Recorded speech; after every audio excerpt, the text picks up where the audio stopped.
walking down this road of mine, this road that I call home. So am I wrong for thinking that we could be something for real?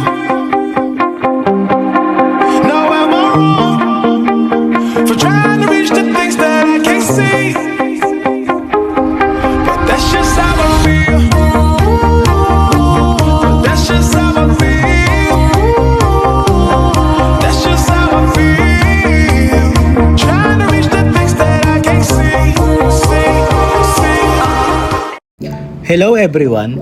Ang first prospect namin ay si Barangay 312 Zone 31 beside Bataan Transit.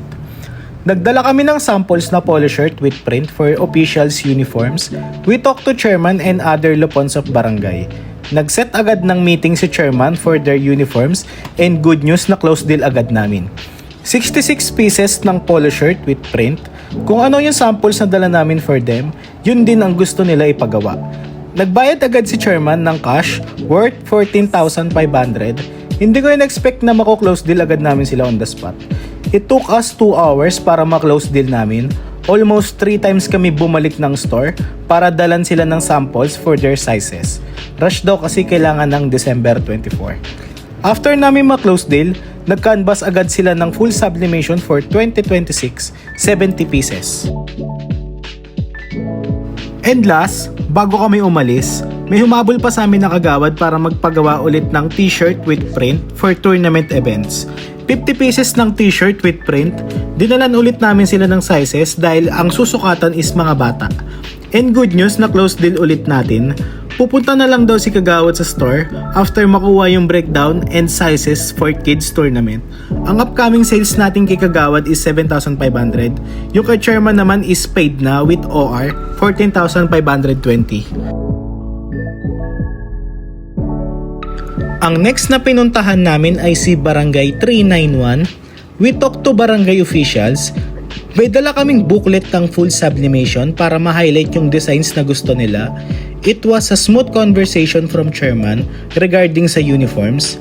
As of now, ang gusto niya muna ipagaw is 12 pieces ng polo shirt with print. Ang request niya ay color of the year, which is green, significant representing of growth, rebirth, and harmony. Sa 2026 na daw sila magpapagawa ng mga full sublimation. Nakapili naman sila dito sa booklet naming dala.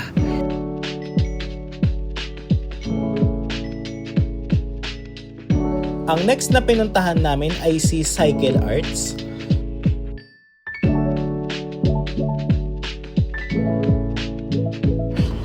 So we talked to purchasing officer. Ang request niya sa full sublimation is full zip with power band. Ang gusto niyang uniform is pang athlete. If kaya daw natin yon, magpapagawa daw sila agad. As per Joshua, he will ask Sir Richie if kaya yung gusto ng customer.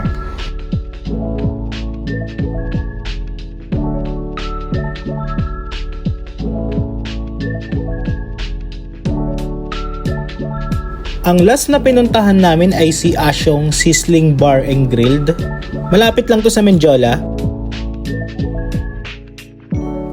Lahat ng product ni Transfer It is in-offer namin sa kanila. Happy naman sila sa t-shirt with their logo na binigay natin sa kanila. They will call us na lang daw if magpapagawa na daw sila. So medyo maulan kasi kanina kaya 5 lang yung napuntahan namin today. So baka bukas ituloy namin if hindi na maulan.